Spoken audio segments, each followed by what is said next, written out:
कर लिया गया। कई सालों के बाद जब बरमूदा ट्रायंगल अपने मिस्टीरियस वाकयात की वजह से मशहूर हुआ, तब इन दोनों भाइयों को पता चला कि ये खुद इस चीज का शिकार हुए थे और खुशकिस्मती से बच भी गए।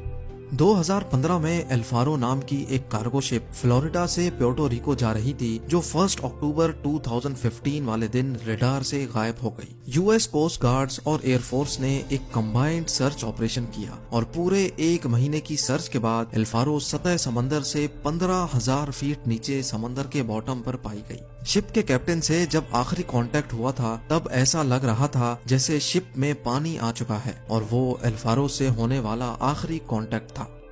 23 फेब 2017 को टर्किश एयरलाइंस का एक जहाज फ्लाइट TK-183 क्यूबा के शहर हैवाना में लैंड करना था और इसी वजह से उसको बरमूदा ट्रायंगल के ऊपर से गुजरना पड़ा। लेकिन अचानक पायलट ने कंट्रोल टावर को रिपोर्ट किया कि जहाज बिल्कुल एबनॉर्मल बिहेव कर रहा है, जिसकी वजह से पायलट ने फौरन जहाज का रुख बदल दिया और हैवाना के बजाय डॉलेस एयरपोर्ट पर जहाज को लैंड कराकर 440 पैसेंजर्स की जान बचा दी। इस तरह के और कई इंसिडेंट्स बरमूदा ट्रायंगल की हदूद में पेश आ चुके हैं। कई तो इंसिडेंट्स रिपोर्ट हुए जिनकी लिस्ट विकिपीडिया पर मौजूद है, लेकिन चंद इंसिडेंट्स तो ऐसे भी थे जो आज तक कभी रिपोर्ट नहीं हुए।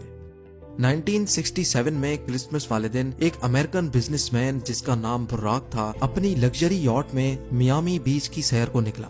लेकिन थोड़ी ही देर बाद बीच गार्ड्स को बुर्राक की कॉल आई और उसने बताया कि उसकी यॉट की किसी ठोस चीज से टक्कर हुई है। जब गार्ड्स वहां पहुंचे तो ना ही उनको कोई यॉट मिली और ना ही बुर्राक का कोई नामो निशान था। वला आलम समंदर में कौन सी चीज से उसकी टक्कर हुई थी, ये राज बुर्राक के साथ ही हमेशा के लिए दफन हो गया। बरमूदा ट्रायंगल की रोंगटे खड़े करने वाली मिस्ट्रीज हर नए वाक़े के बाद एक बार फिर से लोगों के जहनों में ताज़ा हो जाती हैं और हर बार की तरह इस मिस्ट्री का जवाब तलाश करने के लिए साइंसदानों की खोज एक बार फिर से शुरू हो जाती है। लेकिन इस बार साइंसदानों ने कुछ ऐसे ठोस सबूत तलाश किए हैं जिससे जाहिर होता है कि शायद वाकई ये मिस्ट्री अब सॉल्व हो चुकी है। यूनिवर्सिटी ऑफ कोलोराडो से ताल्लुक रखने वाली एक अमेरिकन साइंटिस्ट की टीम ने सैटेलाइट से बरमूदा ट्रायंगल की कड़ी जांच की, जिसमें उनको कुछ ऐसा देखने को मिला जो शायद आज से पहले किसी ने भी नहीं देखा था। उन्होंने नोटिस किया कि बरमूदा ट्रायंगल के ऊपर कुछ ऐसे क्लाउड्स बन रहे हैं जो ना ही स्क्वायर हैं और ना ही सर्कल, बल्कि ये क्लाउड्स हेक्सागोन की शक्ल जैसे हैं और इनका साइज 88 किलोमीटर जितना बड़ा होता है। एक्सपर्ट टीम का मानना है कि शायद ये क्लाउड्स कोई आम क्लाउड्स नहीं बल्कि ये एयर बॉम्ब क्लाउड्स हैं। यानी जब ये अजीब किस्म के बादल बनते हैं तो इनके नीचे बहुत ही तेज हवा के झोंके चलते हैं जिनकी स्पीड 250 किलोमीटर पर आवर तक पहुंच सकती है।